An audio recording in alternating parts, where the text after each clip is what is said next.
Bien, hoy vamos a realizar una exégesis muy simple, muy sencilla, básica, en segunda de Pedro, el capítulo 1, el versículo 10. El versículo 10 que leo a continuación en la Biblia de Casiodoro, de Reina, y dice: por lo cual, hermanos, tanto más procurad de hacer firme vuestra vocación y elección, porque haciendo estas cosas no caeréis jamás. Bien, esto suena a Pablo, vocabulario de Pablo, expresiones del apóstol Pablo, pero no, este es Pedro. Pedro es el que está diciendo esto. Y empezamos por notar que él hace una amonestación a sus lectores, hace una advertencia también al mismo tiempo. Se encuentra aquí en esta frase donde aparece lo siguiente: procurad hacer firme. Bien, el énfasis en este versículo en particular está ahí, en hacer firme algo. ¿Qué es lo que hay que hacer firme? Bueno, pues está dando por hecho que hay que hacer firme alguna cosa que ellos poseen, que ellos tienen.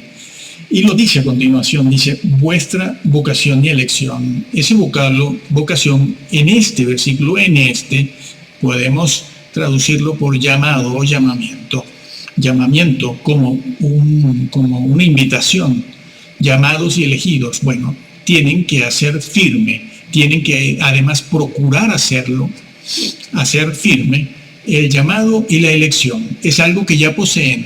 El apóstol Pedro da por hecho que eso ya se posee. No les está diciendo que lo busquen, que lo consigan, que se arrepientan, que se conviertan. No está haciendo eso. Es que si hacemos decir eso a la Biblia, entonces tergiversamos lo que está escrito, porque la Biblia ahí dice lo que quiere decir. Está escrito, da por hecho, da por sentado que el llamado, la invitación y la elección se han realizado. Pero pasa algo, que hay que hacer firme eso. Claro, eso hay que hacerlo firme, como está enseñado en todo el Nuevo Testamento y también en el Antiguo. Claro, los calvinistas piperianos ahora tienen un grave problema, ¿no? Tienen un grave problema con este versículo y con todo el Nuevo Testamento. Eso es lo que el apóstol les dice. Vamos a ver, la palabra aquí, procurad en este versículo 10 es la misma que se encuentra en el versículo 5. Cuando dice allí en el versículo 5, poniendo toda diligencia, es el mismo vocablo. Allí está escrito de una manera, aquí está escrito de otra, pero es la misma palabra. Y aquí se traduce por eso: procuren. Sí. Fíjense que el vocablo griego se traduce por una frase muy corta.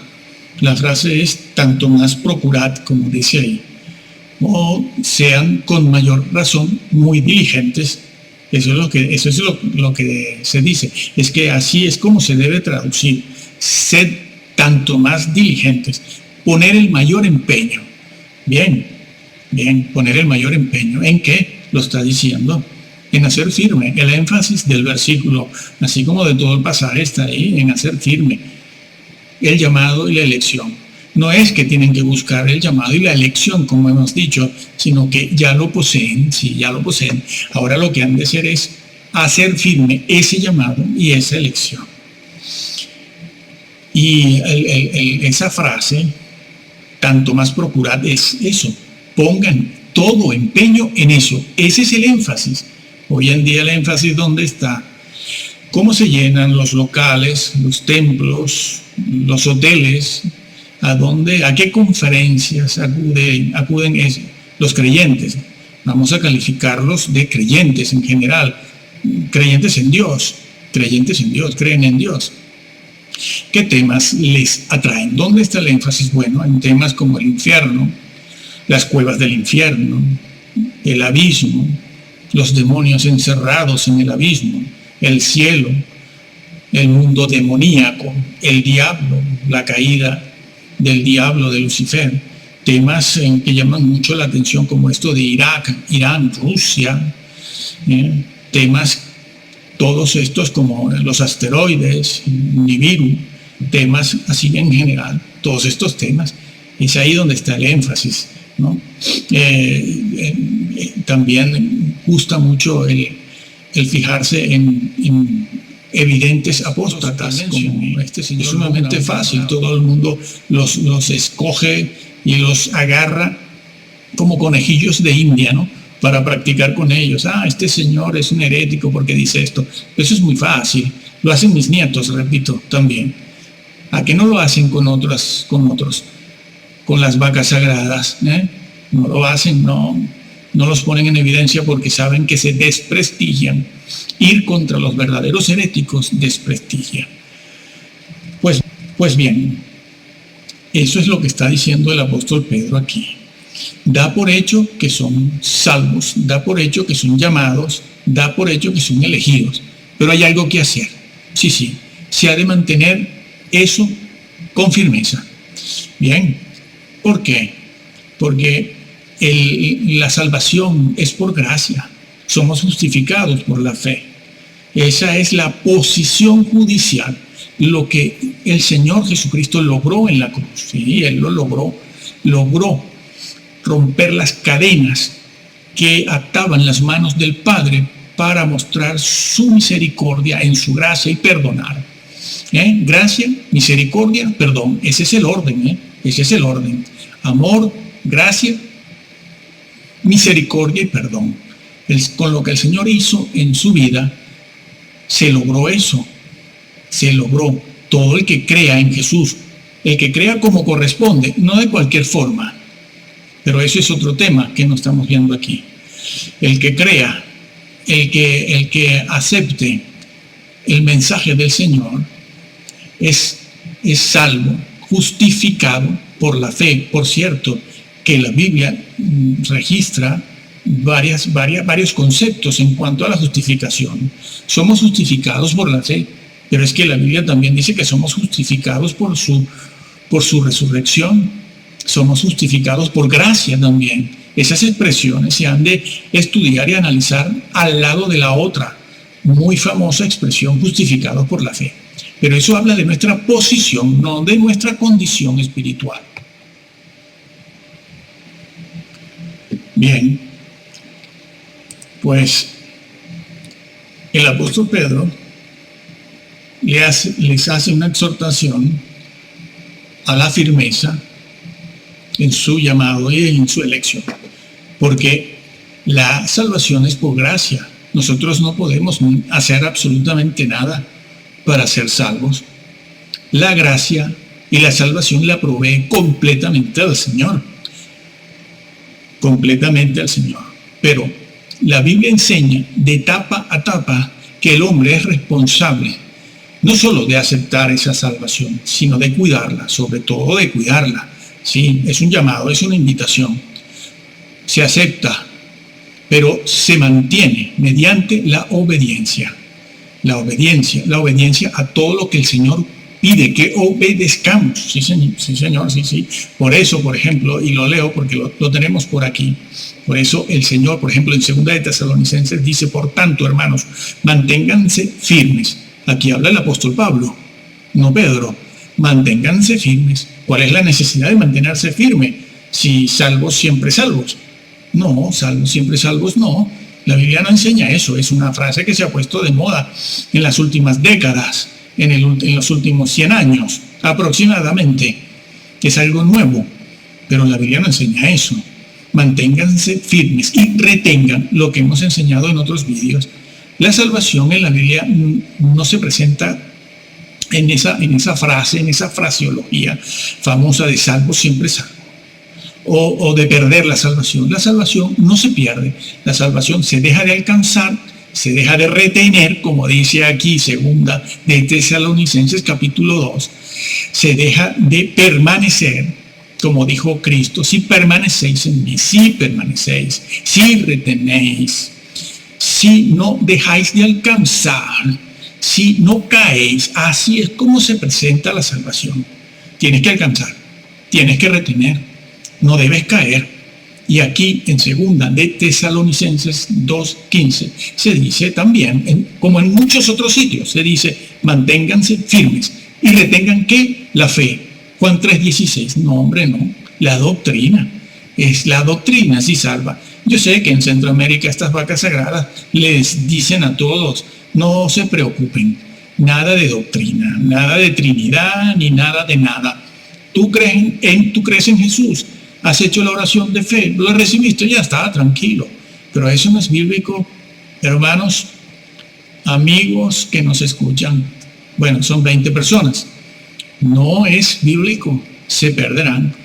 Hay que retener la doctrina, como se dice aquí, que personalmente y por carta les hemos enseñado, dice Pablo. Sí, se ha de cuidar la salvación. Dios provee la salvación. Eso es totalmente de parte de Dios.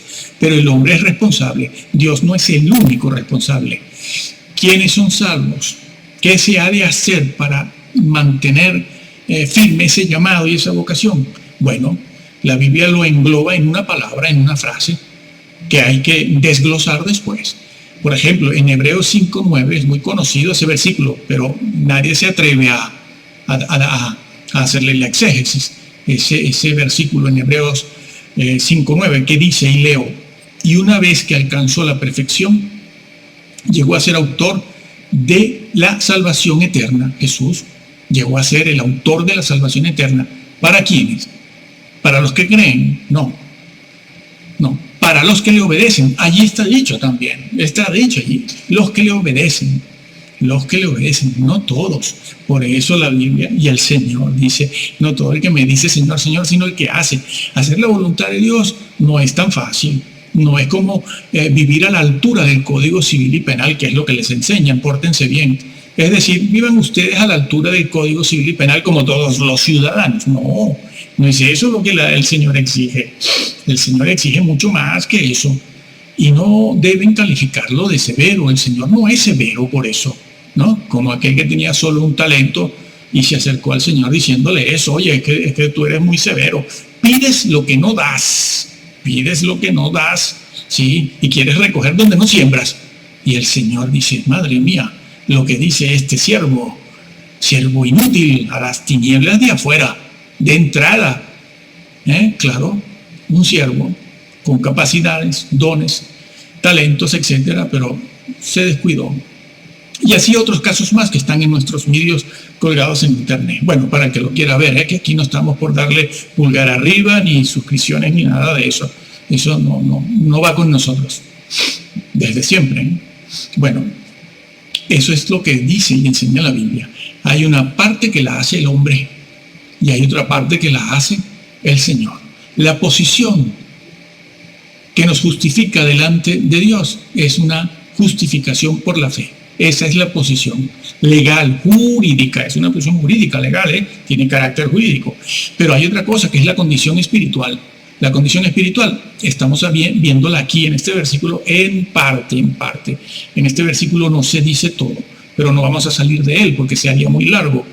Bien, pues la condición espiritual se ha de cuidar. Entonces, nadie discute que la justificación es por la fe, pero el hombre es responsable. El cristiano tiene que cuidar su llamado y su elección. ¿Por qué? Porque haciendo estas cosas no caeréis jamás. ¿Caer de dónde? Bueno, de lo que viene hablando. ¿De qué viene hablando? Como veremos ahora, pues viene hablando de la salvación. Nada menos que de la purificación de los pecados. Es que lo dice en el versículo 8 y 9. Lo vamos a leer ahora. Lo dice, ha olvidado la purificación de sus pecados, claro, porque es un creyente, cuyos pecados fueron purificados.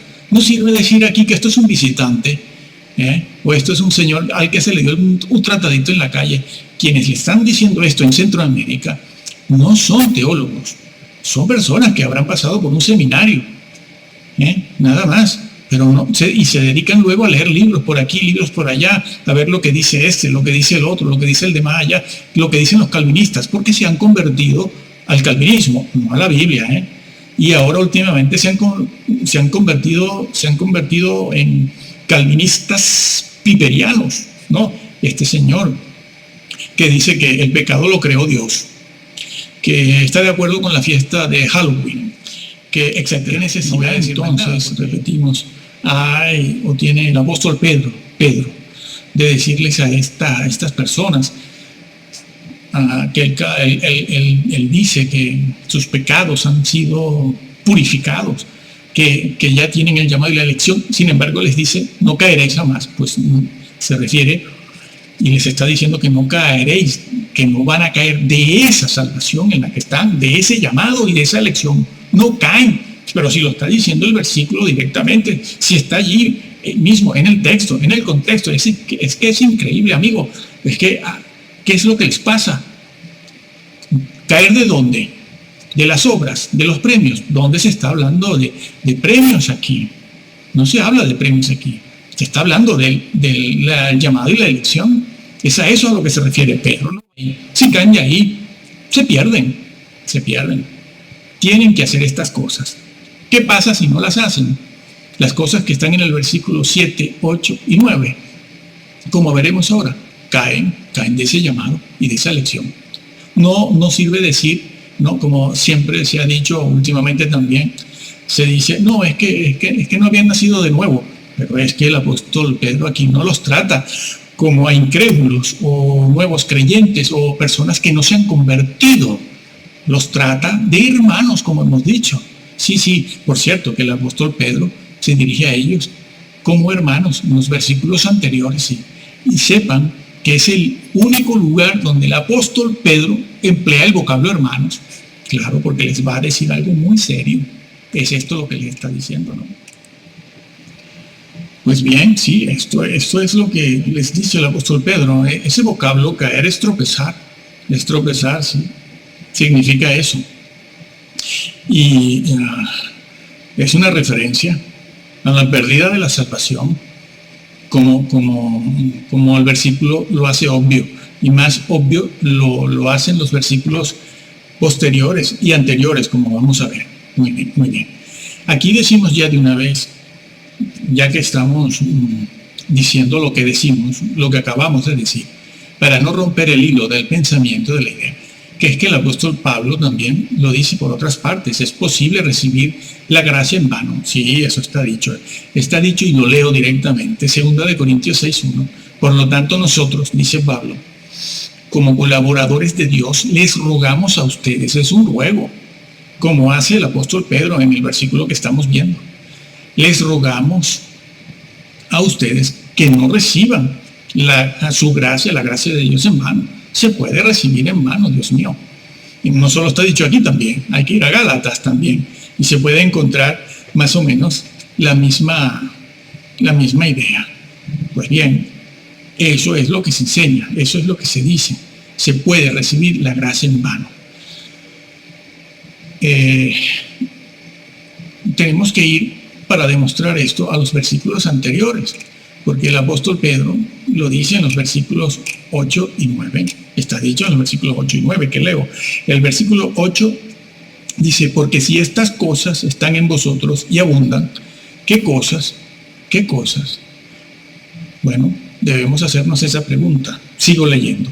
No os dejarán estar ociosos ni sin fruto en cuanto al conocimiento de nuestro ¿qué?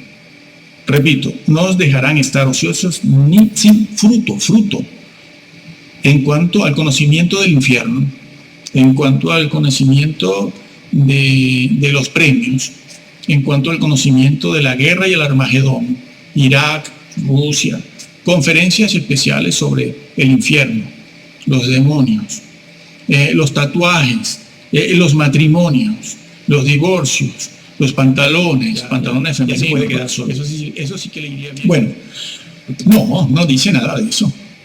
No os dejará estar sin fruto en cuanto al conocimiento de nuestro Señor Jesucristo. De Jesucristo. ¿Cuánto se habla del Señor? ¿Cuánto saben ustedes del Señor? Eso es doctrina, y la doctrina aburre, claro. Por eso no la enseñan.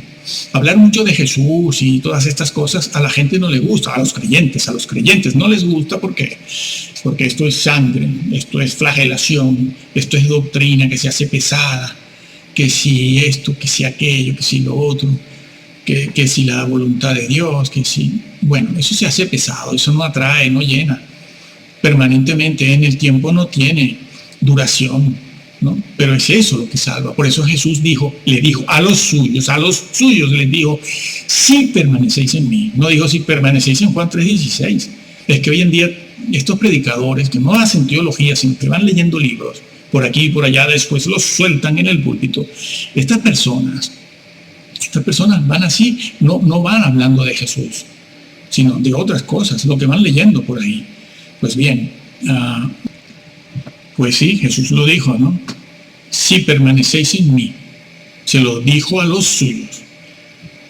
Y mis palabras, es decir, la doctrina, como hemos ya explicado en otros lugares, en otros vídeos, mis palabras, es decir, la doctrina, permanecen en ustedes. Esa es la conjunción que se tiene que dar de una cosa y otra. Sí, permanecéis en mí, pero el Señor está olvidado. Lo aceptaron un día como Salvador, es Dios, la oración de fe, Juan 3:16, punto, ya, venga, ahora a danzar, a cantar, venga, tambores por aquí, tambores por allá, ay, no me toquen a los músicos, como dice este de Centroamérica, ¿no? El mismo que me dice, gorda, vamos a comprar zapatos, mira, a cuántas esposas de pastores has humillado, que no tienen ni para darle de comer a sus hijos, porque sus maridos, colegas nuestros, que están en el ministerio y no ganan ni para comprarse un par de zapatos, y lo digo por experiencia y porque soy testigo de muchas de esas cosas, ¿sí? Bueno, no, el Señor lo dijo, si permanecéis en mí. ¿Qué significa eso? Hablar todo el tiempo de Jesús, enseñar la doctrina de Jesús y todo pasarlo a través de la persona de Jesús. Atiendan a esta exhortación y háganlo para que se salven. Ya sabemos que está profetizado que no se salvaría casi nadie. Creer es una cosa y la salvación es otra. Como hemos visto antes en Hebreos 5:9, que está repetido en otros versículos, el salvo, y lo tenemos aquí a la mano, lo podemos leer, dice, llegó a ser autor Jesús de eterna salvación para todos los que creen. No dice eso. Para todos los que son salvos. Tampoco. Para todos los que son humildes. No, tampoco. Para los que le obedecen. Es lo mismo que dijo el Señor, entrar por la puerta estrecha. Detrás de la puerta está el camino estrecho también, agorizoma, agónico, camino agónico, puerta agónica. Es lo mismo que dijo Jesús, apartados de mí. Nunca os conocí, hacedores de sin ley. Sin ley, sí, el griego dice sin ley. Y ya las traducciones, muchas lo hacen así, ponen hacedores de maldad. No, porque eso es muy amplio y muy vago. Servía antes, antiguamente, pero ya no sirve. Ahora hay que decirle a la gente lo que es. Hacedores sin ley, sin la Torá. Eso es lo que es propio. No soy mesiánico, que soy bautista del sur, de la Convención del Sur. Bueno, pues eso es lo que dijo Jesús tantas veces, el que permanezca en mí, mi doctrina. Eso es lo que hemos leído en el versículo 8. Entonces dice, porque si estas cosas están en vosotros y abundan, no os dejarán estar ociosos, ni sin fruto en cuanto al conocimiento de nuestro Señor Jesucristo. ¿Cuáles cosas son las que hay que hacer? Las que mencionó en el versículo 5, 6 y 7, ¿no? Aquello de a la fe añadid virtud, ¿no? A la virtud conocimiento. Nadie quiere conocimiento, sino estos temas populares y populistas que hemos nombrado, ¿no? Rusia, la guerra, China, eso es lo que gusta. Los volcanes, todo el mundo está pendiente de esto. Bueno, al conocimiento dominio propio, al dominio propio paciencia, y a la paciencia piedad, y a la piedad el afecto fraternal, y al afecto fraternal el amor. Esto hay que estudiarlo y agregarlo cada día. Esto no es fácil, esto es difícil. Esto, como dice Filipenses, trabajad, que allí también se dice, por cierto, Filipenses 2:12, si mal no recuerdo, ese vocablo, ocupaos en vuestra salvación con temor y temblor, ese vocablo que lo tenemos en otro vídeo, no en este, porque aquí solo vemos segunda de Pedro 1:10. Ese vocablo de Filipenses 2:12, ocupaos en vuestra salvación, ocupaos, y al seminario, ese vocablo significa completa, ocúpate, o sea, completa el trabajo. ¿Qué trabajo? Lo que dice ese versículo, la salvación. Completa la salvación que tienes. Bueno, regresamos a segunda de Pedro para decir esto. que el que tiene estas virtudes, estos dones mencionados aquí, estos talentos, mejor dicho, en el versículo 5, 6 y 7, el que tiene esas cosas y abunda en ellas, tiene que abundar en ellas, hemos de abundar en ellas, ese no está ocioso, no está ocioso, sino que está creciendo en el conocimiento de nuestro Señor y Salvador Jesucristo. Y el versículo 9 dice, pero el que no tiene estas cosas, claro, por eso Pedro se las dice, ellos eran llamados, elegidos, pero no estaban procurando estas cosas, que tenían que hacerlo. Es la responsabilidad del hombre. Como cuando el Señor llamó a Caín y lo hizo responsable y le dijo, tú, en ti está la capacidad, el poder de no matar a tu hermano.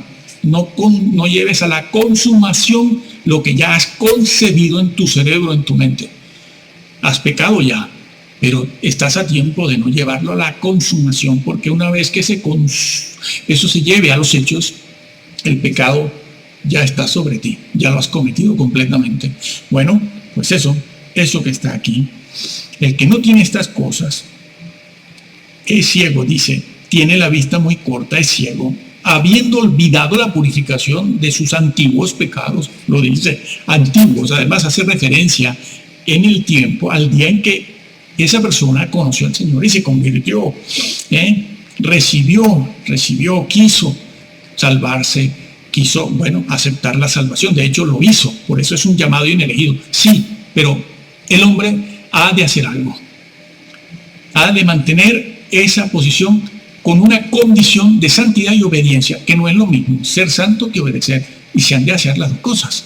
Se ha de ser santo, el santo se llama santo, porque solo los santurrones entran en el cielo, y se ha de obedecer.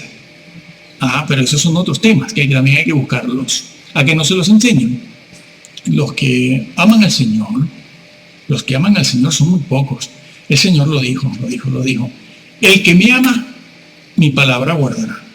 Mi palabra, no dice creerá, o no dice Juan 3:16, o no dice, ya elegido, predestinado. No, el Señor dice, el que me ama, mi palabra guardará, su palabra. Juan 3:16, no, hombre, no, es su palabra es toda. La suma de tu palabra es la verdad. Mi palabra guardará, y mi Padre entonces le amará, dice el versículo, y vendremos a él y haremos morada en él. Guardar su palabra, claro, es obedecer lo de Hebreos 5:9 que hemos leído. Es eso.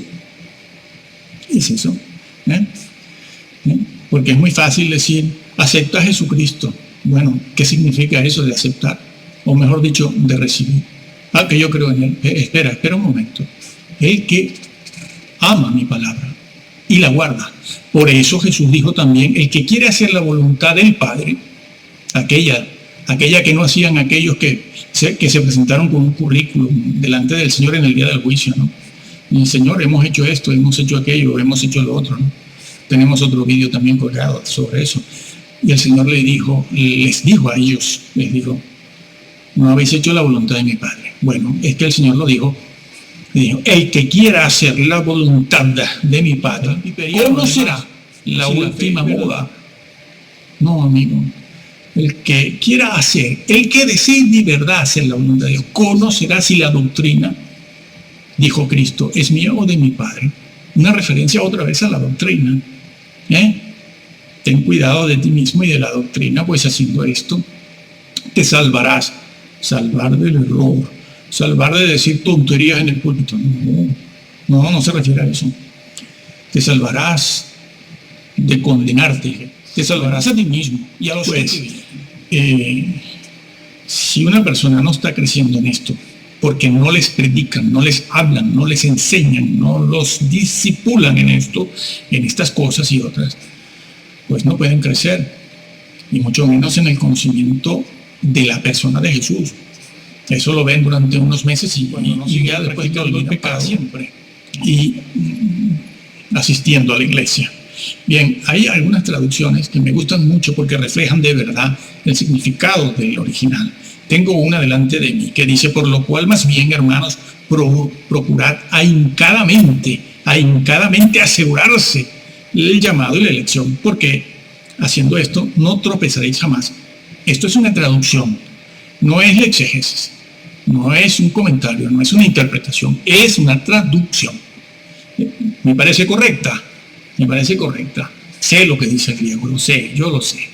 Entonces, me parece estupenda, porque 20, 21, 22 años es francamente difícil conseguir un pastor honesto.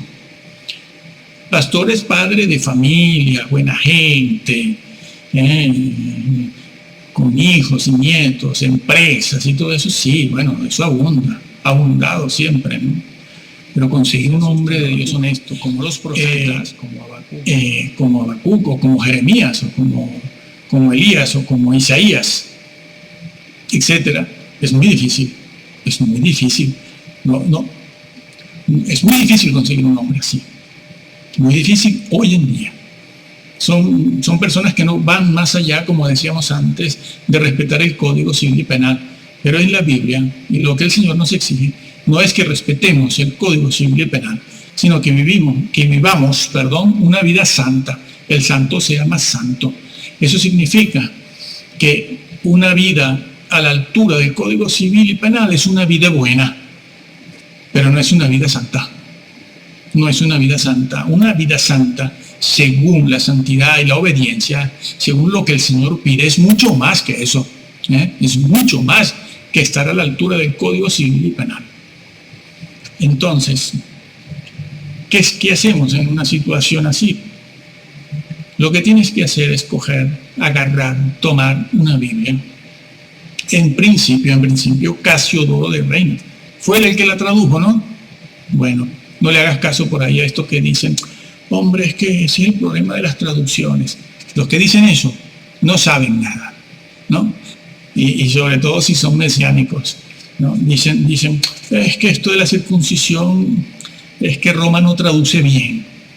O evangélicos también dicen, es que esto aquí del libro de la vida, las vestiduras blancas, es que ese es el problema de las traducciones, ¿no? Y lo dicen con aquella expresión como si fueran filólogos griegos, ¿no? Y no tienen idea, son ignorantes, no saben nada de eso. Quienes sí saben de eso no se expresan así. Las traducciones, Casiodoro lo hizo bien, King James también está muy bien.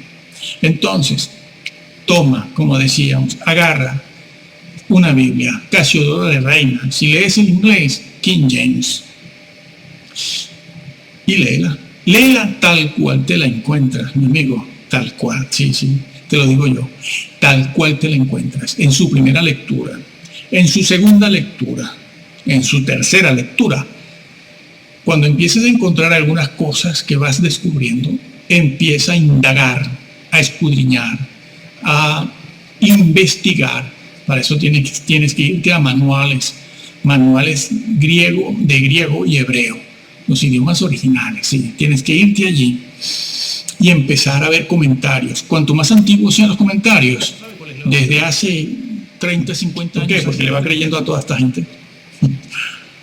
Entonces, léela tal cual está, en su primera y segunda y tercera lectura. Después tendrás tiempo de ver si cambias algo o no, lo que investigas o no, ¿no? Y que el Señor te ayude y te guíe con la luz del Espíritu Santo.